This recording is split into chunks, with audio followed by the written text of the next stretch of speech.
మంత్రి సతీకుమార్ వ్యాఖ్యలకు పేర్ని నాని కౌంటర్ ఇచ్చారు. లోకేష్ ఇచ్చిన కాగితం చదవటానికి హడావిడిగా వచ్చిన ఆరోగ్య శాఖ మంత్రి సత్యకుమార్ బీజేపీ ప్రతినిధిలా కాకుండా చంద్రబాబు లోకేష్ ఆదేశాలతో పనిచేసే వ్యక్తిగా మారిపోయారన్నారు. పీపీపీ పేరుతో మెడికల్ కాలేజీలను ప్రైవేట్ వ్యక్తులకు అమ్ముతున్నది తానేనని బహిరంగంగా చెప్పుకుంటూ ప్రశ్నించేవారిని బెదిరించడం ఆయన అవివేకమని నిదర్శనమంటూ విమర్శించారు. పేదలకు ప్రైవేటు ఆసుపత్రుల్లో కార్పొరేట్ వైద్యం దొరుకుతుందనటం అబద్ధం. ఉచిత నాణ్యమైన చికిత్స ప్రభుత్వ ఆసుపత్రిలోనే సాధ్యమని తెలిపారు.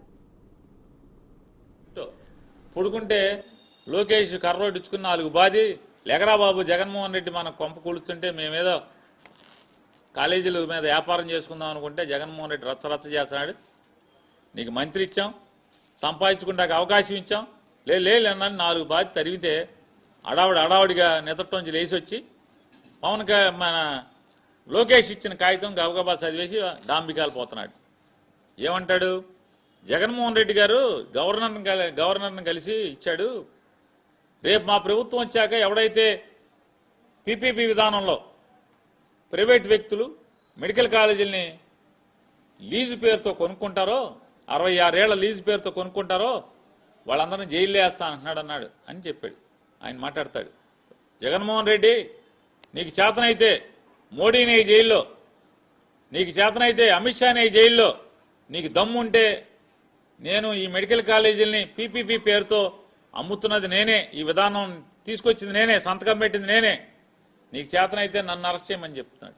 నాకు ఈ పచ్చపుష్పమైనటువంటి సత్యకుమార్ గారు అంటే బీజేపీ కాదు, ఇది కలుషితం అయిపోయినటువంటి పువ్వు, ఇది బీజేపీ పువ్వు కాదు ఇది. ఈ పువ్వు మాటలు చూస్తే నాకు అర్థమయ్యేది ఏంటంటే, వెనకటికి కూడా చెప్పాను, నన్ను కొడితే కొట్టావు కానీ మా నాన్న కొట్టు, మా అన్నయ్యని కొట్టు, మా బామ్మర్దిని కొట్టాను, మొత్తం ఊళ్ళో మా బావని కొట్టని మా ఇంటి వాళ్ళందరికీ కొట్టించాను. ఎందుకంటే నాతో పాటు అందరూ కొడితే అందరికి సమానం అయిపోద్ది కదా అని చెప్పాను. లోకేష్ గారు పడుకున్నాడు ఇంట్లో. పడుకుంటే లోకేష్ కర్రోడ్ ఇచ్చుకున్న 4 బాది. సంగారెడ్డి జిల్లా కొండాపూర్ మండలంలో ఎస్ఐఆర్ రద్దు, ఈవీఎంలు వద్దు, బ్యాలెట్ పేపర్ ముద్దు అనే కార్యక్రమాన్ని నిర్వహించారు. గంగారం గ్రామంలో బీరయ్య యాదవ్ ఆధ్వర్యంలో ఈ కార్యక్రమం జరిగింది. ఈ నిరసన కార్యక్రమంలో 100 మందికి పైగా పాల్గొన్నారు. అనంతరం వారు మా భారత ప్రధాన న్యాయమూర్తికి లిఖిత పూర్వక లేఖను స్పీడ్ పోస్ట్ ద్వారా పంపించారు.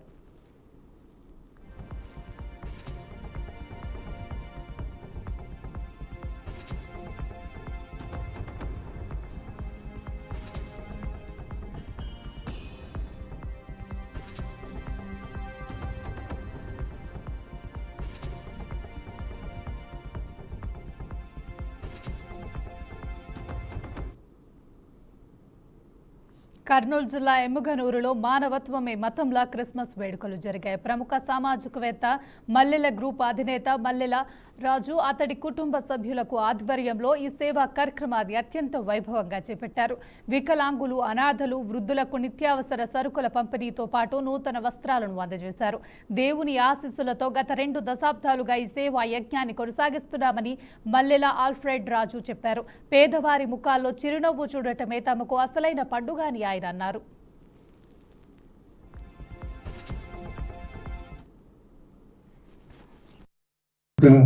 మంచి స్నేహితుడు, వాడిని లైఫ్ లాంగ్ గుర్తుంచుకోవాలి. మా ఫ్రెండ్ ప్రతాప్ ఎరెసెట్ అని. ఎందుకంటే ఊరికి ఈ సేవ రాలేదు ఆయనకి. చాలామంది పడిన బాధలు, చాలామంది చూపిన ప్రేమలు. నాకేం డబ్బు ఎక్కువై నేను సేవ చేయట్లే, కేవలం అందరి ప్రేమల్ని ఇంకా పెంచడానికే నేను సేవ చేస్తున్నాను తప్ప నాకు సేవ అనే ఆలోచన కూడా నాకు లేదు. నా ఉండే వ్యక్తులకి ఉన్నటువంటి సేవా భారాన్ని నన్ను ముందు పెట్టి సేవ చేస్తున్నాను తప్ప అంతకంటే ఎవరు వెనక నుంచి చేస్తున్నారు కానీ అది వాళ్ళు ఇష్టపడి చేస్తున్నారు. మా సతీష్ ఉంటాడు ఇక్కడ, నేనేం చెప్పనక్కర్లే, మా లక్ష్యం ఉంది, ఆ అమ్మాయి కూడా ఏం చెప్పనక్కర్లే. ఏం కావాలంటే అది నా కుటుంబానికి రెడీ, నాకు రెడీ, నా వ్యక్తిగత జీవితానికి కూడా రెడీ. నా బిడ్డలు విదేశాలు చదువుకున్నప్పుడు డబ్బులు పంపించాలనే ఆలోచన నాకంటే ముందు వాళ్ళకే ఉంటుంది. వాళ్ళకి డబ్బు పంపించిన తర్వాతనే వాళ్ళు జీతాలు తీసుకుంటారు. అలాంటి వ్యక్తులు నా చుట్టూ ఉన్నారు. ఇది ఒకరికి. ఇవి bulletin updates. Keep watching BRK news Telugu.